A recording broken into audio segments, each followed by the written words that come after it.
बिस्मिल्लाहिर्रहमानिर्रहीम। अस्सलाम वालेकुम नाज़रीन, आप यूट्यूब चैनल देख रहे हैं। मैं इमरान खान हूँ।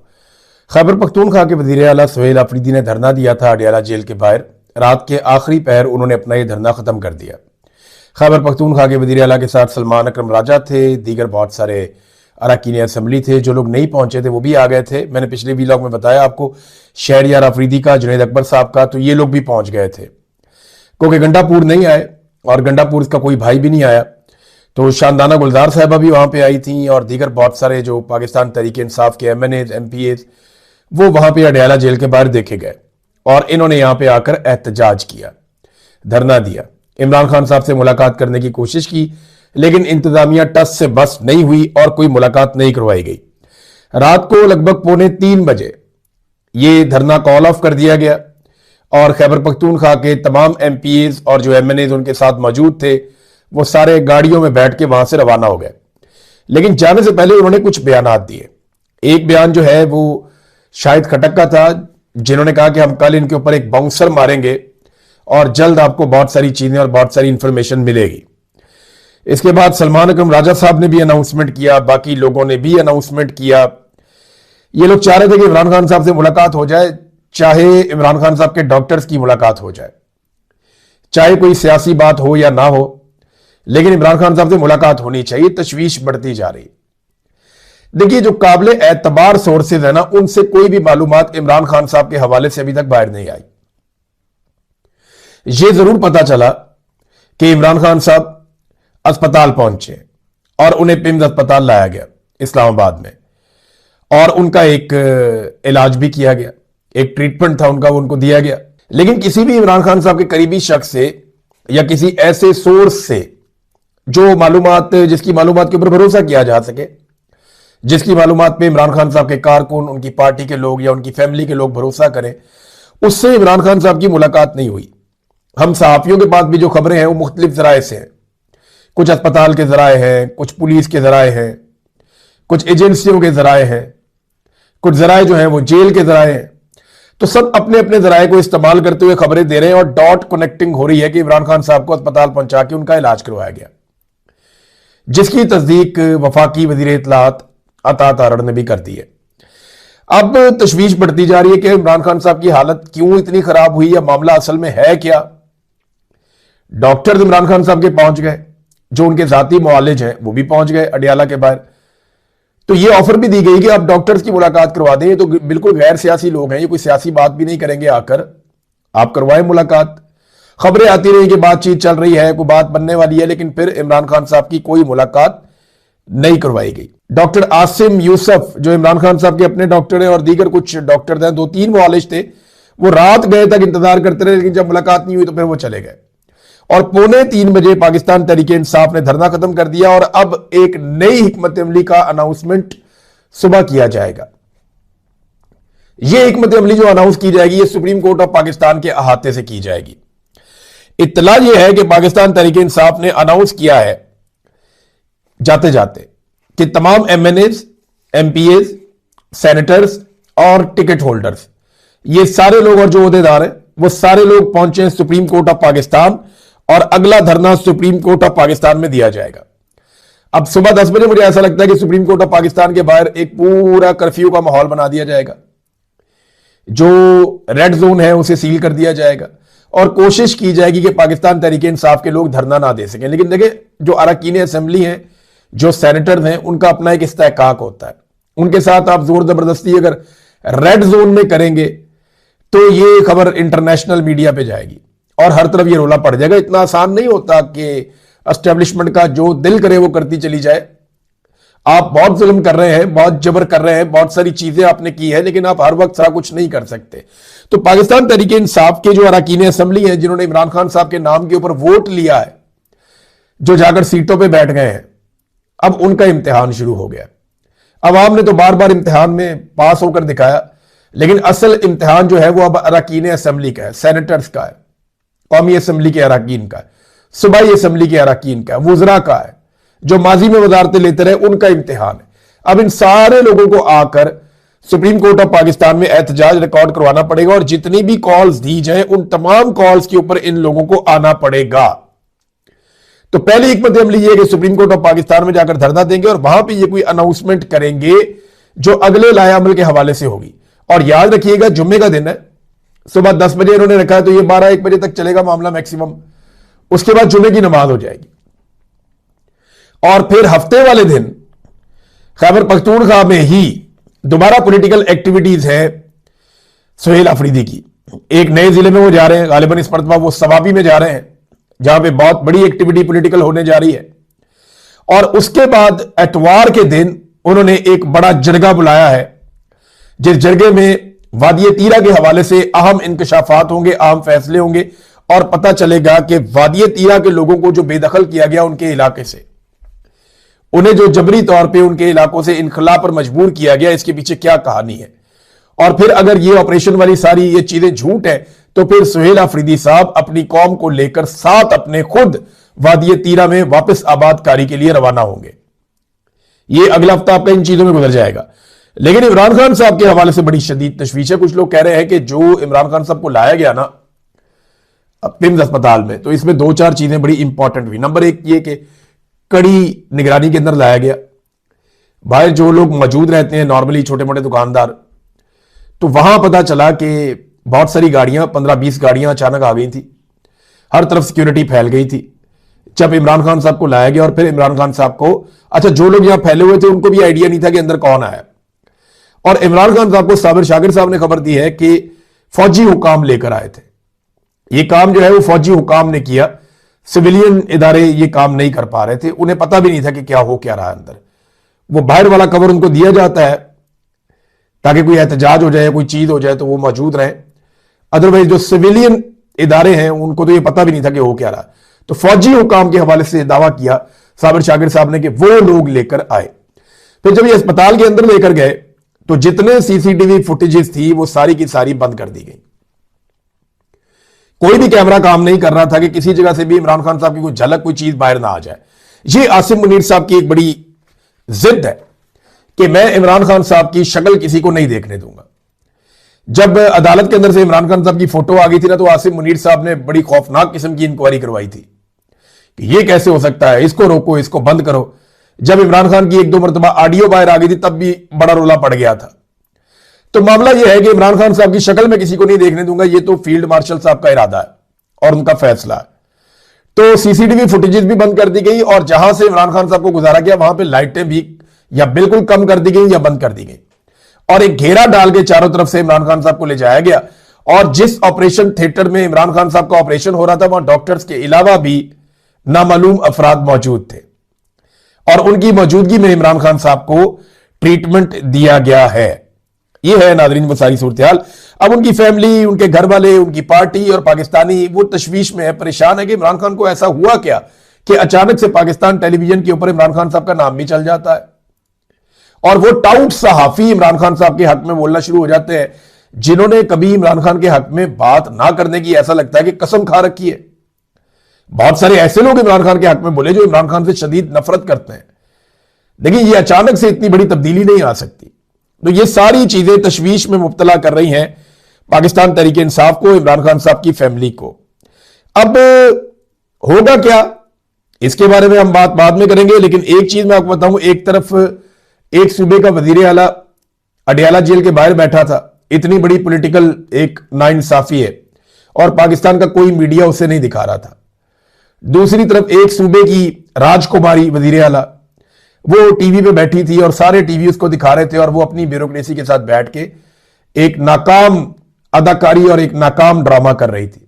एक तो मैंडेट ही नहीं है, जाली हुकूमत है, थोड़े से एमपीएस हैं, इतने से एमपीएस के साथ तो अपोजिशन नहीं बनती जितने एमपीएस के साथ उसको वजीर आला बना दिया पकड़ के।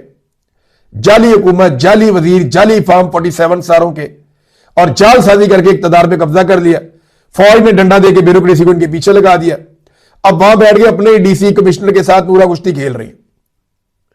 किया क्या है इन्होंने, देखें, वो एक मजार के ऊपर एक फैमिली आई, मियां बीवी और उनका बच्चा, एक बेटी छोटी, वो बीवी और बेटी निकलती है और निकल के वो मैन होल में गिर जाते हैं। अब उसके बाद बजाय इसके कि उसके शौहर की दादरसी की जाए, उसकी बात सुनी जाए, वो कह रहा है, सबको बता रहा है कि इधर गिरे हैं, वो इसके अंदर वो गिरे हैं, हमारी मदद करो। बजाय मदद करने के पुलिस वाले आए और एनी शाहिदीन के मुताबिक 2 थप्पड़ मारे उस आदमी को और ले जाकर गायब कर दिया। उस आदमी पे तशद्दुद भी किया गया। ये जियो के ऊपर चला गया, उसके ऊपर इतना तशद्दुद किया गया कि उसे बाद में मंजरे आम पे नहीं आने दिया गया। उसकी अभी तक कोई बात सुनवाई नहीं गई।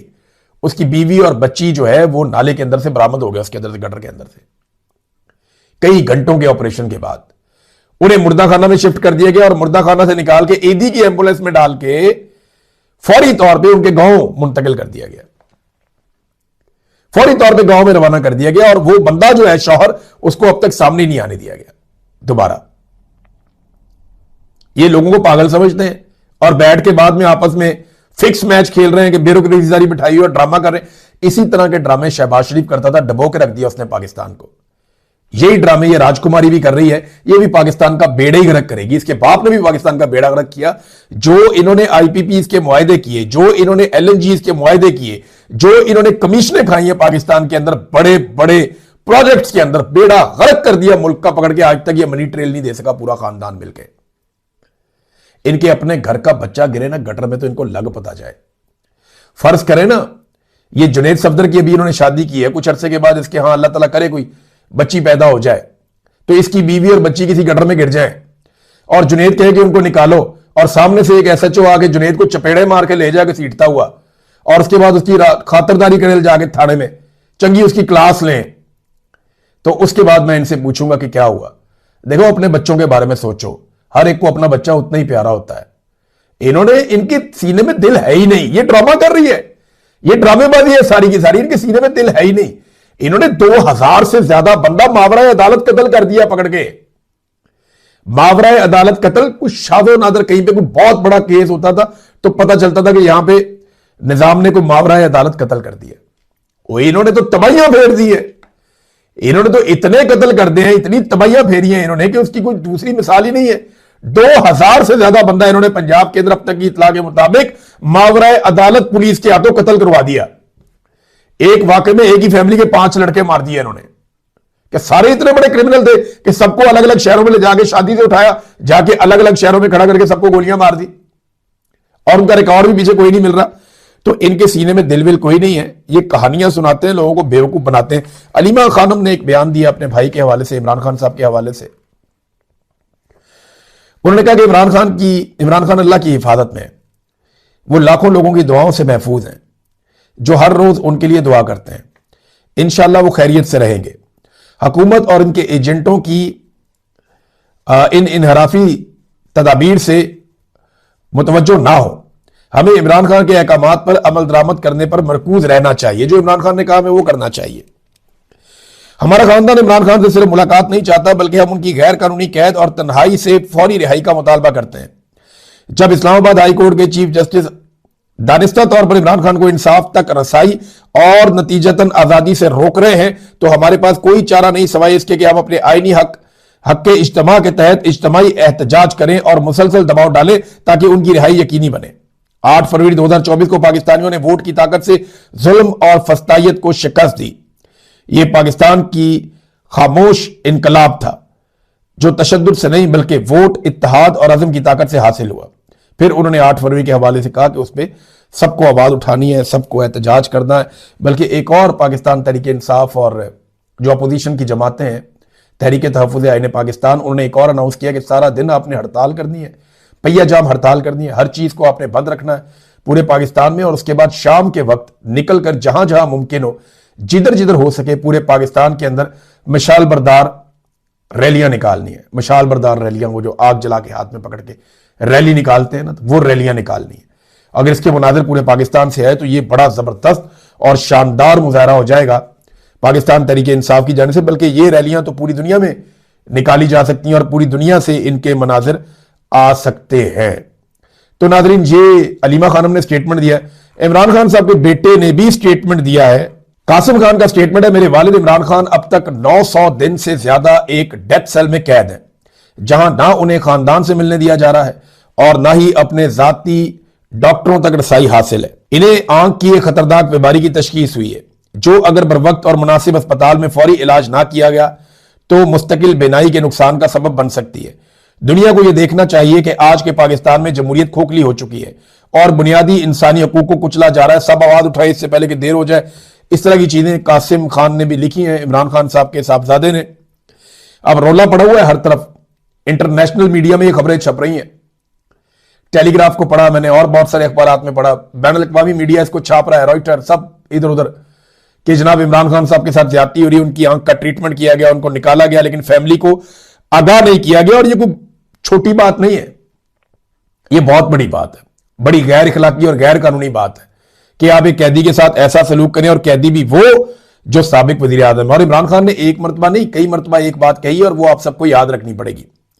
इमरान खान साहब ने कहा था कि अगर मुझे कभी कुछ भी हुआ तो जिम्मेदार कौन होगा? आसिम मुनीर।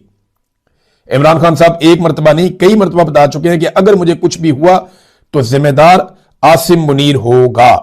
अच्छा, आसिम मुनीर साहब ने भी एक स्टेटमेंट दिया। आसिम मुनीर साहब का जो स्टेटमेंट है वो ये है कि हर सतह पर फिक्री तब्दीली नागुज़ीर हो चुकी है। ये जुमला जरा गौर से सुनिएगा। हर सतह पर, यानी स्टूडेंट्स में से लेकर कारोबारी तबके तक, पाकिस्तान के किसानों से लेकर पाकिस्तान के मेहनत कशों तक, पाकिस्तान के डॉक्टर से लेकर इंजीनियर से लेकर फौज के अंदर, हर तबके के अंदर, पार्लियामेंट में पढ़े लिखे लोग, कम पढ़े लिखे लोग, सबके अंदर उन्होंने कहा, हर सतह के ऊपर उन्होंने कहा जी, हर सतह पर फिक्री तब्दीली, यानी सोच के अंदर एक बड़ी तब्दीली नागुज़ीर हो चुकी है, यानी बहुत जरूरी है। अब यह तब्दीली लानी पड़ेगी पाकिस्तान में। तो कौन सी तब्दीली है जो इतनी बड़ी पाकिस्तान में आनी है? देखिए, एक्चुअल तब्दीली तो पाकिस्तान में आ गई है। पाकिस्तानियों की जो फिक्री सोच है या फिक्री तब्दीली पाकिस्तानियों में आनी थी, वो तो इमरान खान ले आया। पाकिस्तानी जिस धोखे में जिंदगी गुजार रहे थे, उस धोखे से पाकिस्तानी निकल आए। पाकिस्तानियों की आंखों का ऑपरेशन हो गया। गो के ऑपरेशन करने वाले की अपनी आंख में आजकल मसला है, लेकिन पाकिस्तानियों की आंख का ऑपरेशन हो गया। यह फिक्री तब्दीली आ चुकी है। लेकिन आसिम मुनीर साहब किस फिक्री तब्दीली की बात कर रहे हैं, यह मैं आपको बता देता हूं। यह बड़े लंबे अरसे से काम चल रहा है। जनरल बाजवा के दौर में इसका आगाज हुआ था और उसके बाद तेजी से इस पर काम हो रहा है। पाकिस्तान की फौज के अंदर कंटिन्यूसली इस बात को डिस्कस किया गया है, इदारों के अंदर डिस्कस किया गया है, सियासतदानों के अंदर डिस्कस किया गया है, सहाफियों के अंदर डिस्कस किया गया है कि इसराइल के और फलस्तीन के मामले में हमें अपनी पॉलिसी बदलनी पड़ेगी। कायदे आजम मोहम्मद अली जिन्ना की पॉलिसी उनके दौर में रेलिवेंट थी। आज का दौर ये लोग कहते हैं कि क्योंकि बदल गया है तो जनाब पॉलिसी भी बदलनी पड़ेगी। अब ये पॉलिसी बदलने का गेम है जो ये खेल रहे हैं, और ये है वो फिक्री तब्दीली कि आपके पासपोर्ट के ऊपर जो लिखा हुआ है कि ये पासपोर्ट इसराइल के अलावा पूरी दुनिया के लिए कारामद है, वो जुमला खत्म हो जाए। ये है वो फिक्री तब्दीली और इतनी बड़ी तब्दीली। लेकिन ना यहां पे मैंने एक और चीज गौर की है कि इदारे फंस गए। अभी वो ताहिर अशरफी साहब कह रहे थे कि फौज गजा नहीं जाएगी, उन्होंने दावा किया, बल्कि लोगों को ताने दे रहे थे जो पाकिस्तान से भाग गए, ये किया वो किया।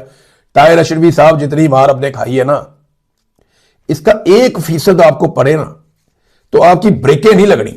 मैं आपको सही बता रहा हूं, ताहिर अशरफी साहब जितनी मार हमने खाई है ना सहाफियों ने, या मैं अपनी बात करता हूं, मैं तो बहुत कमजोर आदमी हूं, लेकिन जितनी मार मेरे जैसे कमजोर आदमी ने जितनी मार खाई है ना, ताहिर अशरफी साहब इसका 5% आपके साथ सलूक हो जाए ना, आपकी सारी जिंदगी ब्रेकें ही नहीं लगनी, आपकी चांचा ही बंद नहीं होनी।